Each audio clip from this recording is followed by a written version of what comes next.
মনে রাখবেন, কারো সম্পর্কে মন্দ ধারণা আপনি করেছে, কিয়ামতের ময়দানে আপনাকে জবাবদিহি করতে হবে, মন্দ ধারণা কেন করলা তুমি। প্রমাণ ছাড়া আপনি কারোর প্রতি খারাপ ধারণা করতে পারবেন না, স্পষ্ট প্রমাণ ছাড়া।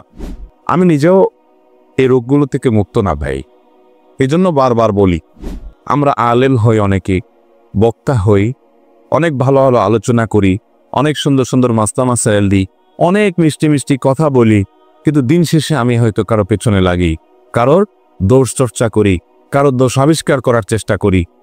যে আমরা নিজের পছন্দের, নিজের দলের, নিজের মতের মানুষদের দোষ ত্রুটি যদি ধরাও পড়ে, তারপরও সেটাকে আমরা ধামাচাপা দেওয়ার জন্য নানান যুক্তি, নানান ব্যাখ্যা আমরা দাঁড় করাই এবং সেটাকে ধামাচাপা দেওয়ার চেষ্টা করি। আর যদি নিজের পছন্দের বাইরের কোনো লোক থাকে, যার প্রতি আমারও কোনো কারণে অপছন্দ ভাব আছে, আমি তাকে আমার মনে করি না, তখন সেই লোকটার কোনো ভালো কিছু পাইলেও বলি যে মতলব কি আল্লাহ জানে। ও তোমরা একে অন্যের পেছনে স্পাইগিরি করো না, স্পাইগিরি করো না, তোমরা একে অন্যের সাথে গোয়েন্দাগিরি করো না, ওই যে দোষ বাইর করা, ছিদ্রান্বেষণটা করবা না। এগুলো যে আমরা নিজের পছন্দের, নিজের দলের, নিজের মতের মানুষদের দোষ ত্রুটি যদি ধরাও করে, তারপরও সেটাকে আমরা ধামাচাপা দেওয়ার জন্য নানান যুক্তি, নানান ব্যাখ্যা আমরা দাঁড় করাই এবং সেটাকে ধামাচাপা দেওয়ার চেষ্টা করি। আর যদি নিজের পছন্দের বাইরের কোনো লোক থাকে, যার প্রতি আমারও কোনো কারণে অপছন্দ ভাব আছে, আমি তাকে আমার মনে করি না, তখন সেই লোকটার কোনো ভালো কিছু পাইলেও বলি যে মতলব কি আল্লাহ জানে। আল্লাহ রাব্বুল আলামিন বলেছেন, ইয়া আইয়ুহাল্লাযীনা আমানু ইজতানিবু কাসীরাম মিনায-যন ইন্না বা'যা-যন্নি ইসম। এই ইমানদাররা, তোমরা একে অন্যে কেউ কারো প্রতি কুধারণা করবে না, কারণ কুধারণা করা, মন্দ ধারণা করাটা গুনাহের কাজ। এটাও দেখবে যে অন্যের ব্যাপারে কুধারণা করতে আমরা মহাপটু। একজন মুসলমান অন্য মুসলমানের 10টা দিক দেখছে দোষের, তারপরও সে চিন্তা করবে হয়তো আমি ভুল দেখছি, হয়তো আমি যা দেখছি বাস্তবতা তার ভিন্ন কিছু, হয়তো তার কোনো ওজর আছে। এরকম বিভিন্নভাবে সে ওজর তালাশ করবে অন্যের ব্যাপারে, আর নিজের ব্যাপারে সে করা হবে। আমরা নিজের ব্যাপারে বিভিন্ন সাফাই গাই, আর অন্যের ব্যাপারে যত খোঁচাখুচি করে তার দোষ বাইর করা যায়, চিত্র অন্বেষণ করা যায়, সেই চরিত্র আমাদের মধ্যে আছে না নাই? আল্লাহ তাআলা সেটাও নিষেধ করেছে। এরপর আল্লাহ তাআলা আরো নিষেধ করেছেন 3 নম্বরে, ওয়ালা তাজাসসু, তোমরা এক অন্যের পেছনে স্পাইগিরি করো না, স্পাইগিরি করো না, তোমরা একে অন্যের সাথে গোয়েন্দাগিরি করো না, ওই যে দোষ বাইর করা, ছিদ্রান্বেষণটা করবা না। এগুলো দেখবেন আমাদের মধ্যে প্রচুর আছে, বরং যারা ইসলাম প্র্যাকটিস করে তাদের মধ্যে কোনো কোনো ক্ষেত্রে এই রোগগুলো আরো বেশি, যে এক দলের লোক আরেক দলের লোকের বিরুদ্ধে স্পাইগিরি করে, আছে না নাই? এক দলের লোক আরেক দলের লোকের দোষ বাইর করার জন্য টর্চ লাইট নিয়ে নেমে যায়, আছে না নাই ভাইরা আমার? এরপর আল্লাহ তাআলা বলেছেন চতুর্থত, ওয়ালা ইয়াগতাব বা'দুকুম বা'দা, তোমাদের কেউ যেন কারোর গীবত না করে। এই গীবত তো এখন আর গীবত নাই, গীবত এখন ঘি ভাত হয়ে গেছে। গীবত এখন কি হয়ে গেছে? ঘি ভাত হয়ে গেছে। দুজন একত্র হলে 3 নম্বর জনকে নিয়ে যদি আলাপ আলোচনা না করা হয়, তার দোষ ত্রুটিগুলাকে রসিয়ে রসিয়ে, মজা করে করে, হেসে হেসে, আনন্দ করে যদি চর্চা না করি, আমাদের মজলিসটাই পানসে পানসে লাগে, ঠিক না ঠিক? এই পরিমাণ ভয়ঙ্কর আকার ধারণ করেছে গীবত। এই পাপ যখন আমরা করি, এই অপরাধ যখন আমরা করি, আমাদের হুতাহিত জ্ঞান পর্যন্ত থাকে না। আমরা এমন ভাবে করি এটা যে অপরাধ, সে অপরাধ বোধটুকু পর্যন্ত আমাদের মধ্যে কাজ করে না। ভাইরা আমার, গীবতের অপরাধ সকাল থেকে রাত পর্যন্ত সারাদিনে কতবার হয় আপনার, আপনি যদি হিসাব করেন তো দিন শেষে আপনি অবাক হয়ে যাবেন। দেখা যাবে আপনার দ্বারা সবচেয়ে এই ভয়াবহ পাপটা পরিমাণে অন্য অনেক পাপের চাইতে বেশি হচ্ছে, ঠিক না ঠিক? আপনি যদি কোনো গীবত না করেন, দুজন তৃতীয় কাউকে নিয়ে সমালোচনা করছেন, ওখানে বসে আপনি রসিয়ে রসিয়ে সে মজা শুনছেন। ওয়াজ মাহফিলের মধ্যে বসে আজকাল অনেক গীবত হয়, হয় কি হয় না? ব্যক্তির ব্যক্তিগত বিষয়গুলো নিয়ে চর্চা করা, খোঁচাখুচি করা। দ্বীনদার ভাইদের ভিতরে ইসলাম প্র্যাকটিস করে সেই ভাইদের মধ্যে রোগগুলো ব্যাপক আকার ধারণ করেছে। এগুলো বাধা দেওয়ার মতো লোক পাওয়া যায় না। আমার মাদ্রাসার ছাত্র জীবনে এক ভাইয়ের কথা মনে পড়ে। এই কুমিল্লার মানুষ উনি ছিলেন, আব্দুল কাইয়ুম ভাই, কোথায় আসছেন জানি না। সেই ছাত্র জীবনে হাটাজারিতে যখন পড়ি তখন সে, আমার মনে আছে যে আমরা কখনো যদি কারোর বিষয়ে কোনো সমালোচনা করছি, সাথে সাথে আব্দুল কাইয়ুম ভাই বলতেন, ভাই হয় থামান আলোচনা, আল্লাহ এখান থেকে চলে যাব, কারণ আমি গুনাহ করব না। গীবত করা যেমন গুনাহ, গীবত শোনাটাও আমি শুনবো না। এরকম মুত্তাকি পরেজগারের সংখ্যা আমাদের সমাজে অনেক কম। এই হিম্মত আমাদেরকে করতে হবে যে আমি গীবত করব না, গীবত শুনবো না। অনেকে গীবত করার সময় শয়তান তাকে একটা যুক্তি তুলে দেয়। দেখবেন আপনি যদি বলেন যে ভাই এটা তো গীবত হয়ে যাচ্ছে, থাক আমরা এটা না করি, এটা যদি বলেন তো সাথে সাথে দেখবেন শয়তান ওই লোকটার কাছে একটা লজিক ধরায় দেয়, একটা যুক্তি ধরায় দেয়। কি? শয়তান বলে যে তুমি যেটা বলতেছো এটা তো সত্য কথা বলতেছো। বলে যে আরে ভাই আমি যা বলছি সত্য বলতে, আমি তার সামনেও বলতে পারবো। তো সামনে যদি বলতে পারো তুমি সামনেই বলো, পিছনে আর বলবা না। ইসলাম চায় মানুষের সামনে দোষটা বলো আর পেছনে গুণটা বলো। সামনে গুণ বললে সে পাম্পট্টি পেয়ে ফুলে যাবে, অহংকারী হয়ে যাবে।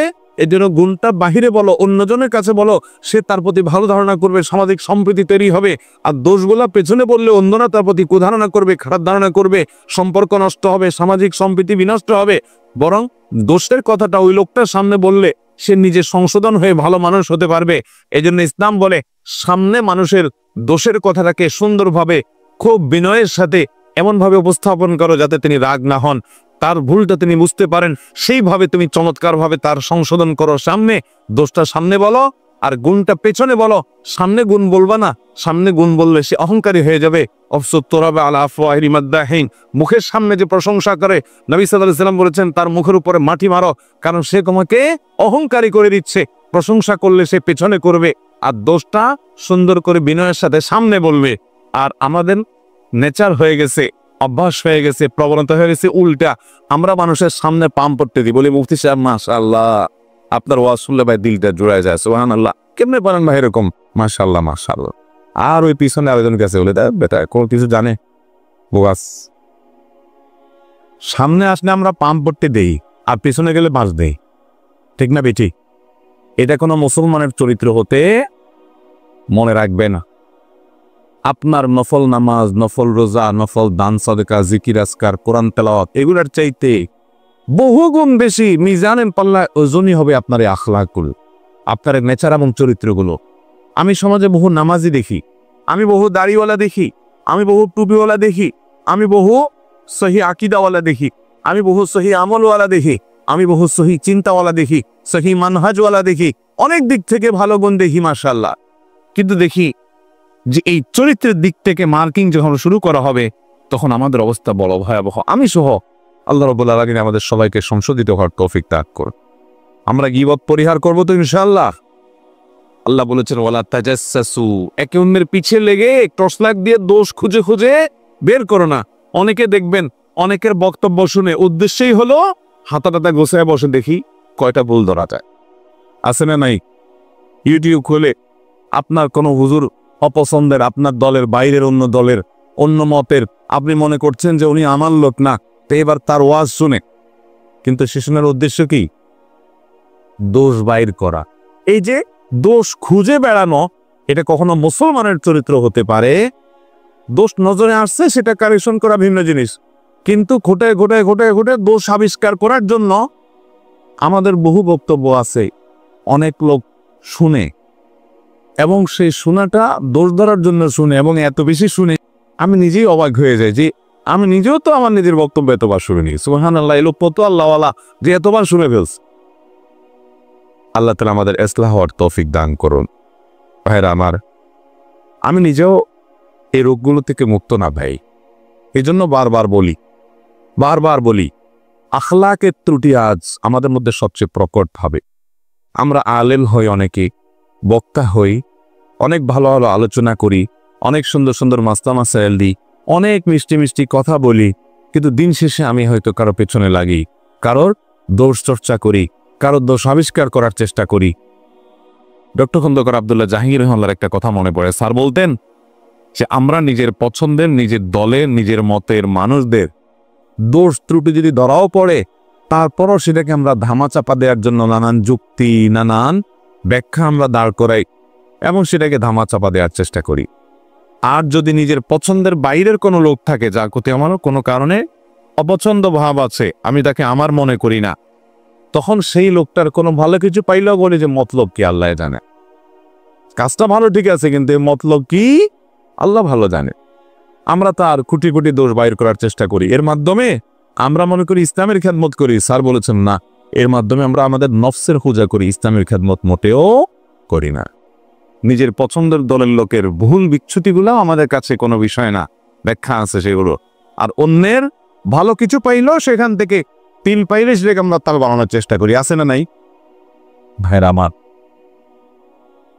আপনি আপনার দলের আপনার মতের কয়জন আলেমের ভুল বিশ্লেষণ করেছেন আজ পর্যন্ত বলতে পারবে? ভিন্ন মতের বহু আলেমের বিরুদ্ধে আপনি বিরাট বিরাট গবেষণা বের করেছেন, সেটা তো জানি। তা আপনার চিন্তার আপনার বন্ধু বান্ধবের বিরুদ্ধে এরকম কয়টা গবেষণা করেছেন?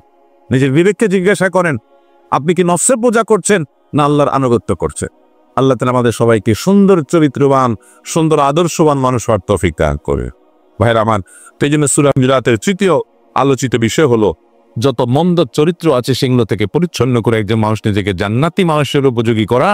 এর জন্য আল্লাহ রাব্বুল আলামিনের প্রথম নির্দেশ হলো কেউ কাউকে নিয়ে ঠাট্টা বিদ্রুপ করবে না, কেউ কাউকে খোঁচাখুচি করবে না, কেউ কাউকে বাজে নামে ডাকবে না, বাজে নামে ডাকবে না, কটু মন্তব্য করবে না তার সম্পর্কে।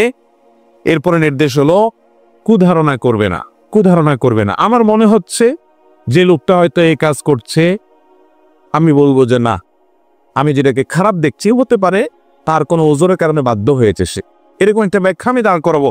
আমি যথাসম্ভব কুধারণা করবো না। মনে রাখবেন, কারো সম্পর্কে মন্দ ধারণা আপনি করেছে, কিয়ামতের ময়দানে আপনাকে জবাবদিহি করতে হবে, মন্দ ধারণা কেন করলা তুমি। প্রমাণ ছাড়া আপনি কারোর প্রতি খারাপ ধারণা করতে পারবেন না, স্পষ্ট প্রমাণ ছাড়া। আর যদি ভালো ধারণা করেন, স্পষ্ট প্রমাণ নাও থাকে, আল্লাহর কাছে আপনি সওয়াব পাবেন ইনশাআল্লাহ। ওই যে একটা ঘটনা শুনছেন না, যে এক পুকুরে দুই প্রান্তে দুইজন, রাত 3টা বাজে, দুই পাশে দুইটা পুকুরে ঘাট আছে, দুজন হাত পা ধুচ্ছে। এর মধ্যে একজন মাত্র কারোর ঘরে শিক কেটে চুরি করে আসছে। আগের যুগে শিক কেটে চুরি হতো না, ওই যে মাটির ঘর, নিচে গর্ত করে ঢুকে তারপরে ঘর থেকে চুরিদারি করত। এই শীত কেটে চুরি করতে গিয়ে মাটির গায়ে লাগছে, এই জন্য সে পুকুরের ঘাটে এসে ওগুলো ধুইতেছে। তো সে ধুইতে আসে, চিন্তা করতেছে পুকুরের আরেক পাশে দেখি আরেকজন এরকম হাত পা ধুচ্ছে দেখা যাচ্ছে, তাহলে এই এলাকাতে চোর মনে আমি একলা না আরেকটা আছে। আমি তো মনে হচ্ছে আমি একলাই খাই, দেখা যাচ্ছে আরেকটা আছে আমার জাতি ভাই। অপর প্রান্তে যিনি হাত পা ধুচ্ছিলেন ওই আল্লাহর বান্দা উঠছে তাহাজ্জুদের জন্য ওযু করতে। তখন সে তাহাজ্জুদের ওযু করতে করতে চিন্তা করতেছে, সুবহানাল্লাহ, আমি তো মনে করছি আমি একলাই তাহাজ্জুদ করি, মাশাআল্লাহ, আরে ভাইও তাহাজ্জুদের জন্য উঠছে, সুবহানাল্লাহ। এটারে বলে যার ভিতরে যা ফাল দিয়ে ওঠে তা। নিজে যেরকম আরেকজনকে নিয়ে ভাবেও মানুষ সেরকম। ভাইরা আমার, এই জন্য মানুষ সম্পর্কে ইতিবাচক এবং সুন্দর চিন্তা সুধারণা করবো ইনশাআল্লাহ। মন্দ ধারণা করব, মন্দ ধারণা করা গুনাহ। ইয়াকুম ওয়াজ্জান্না ফাইন্নাজ-জান্না আকযাবুল হাদিস, নবীজি বলেছেন তোমরা কারোর প্রতি কুধারণা করবে না, কারণ সবচেয়ে বড় মিথ্যা কথা হলো মানুষের প্রতি কুধারণা করা। আল্লাহ আমাদেরকে বেঁচে থাকা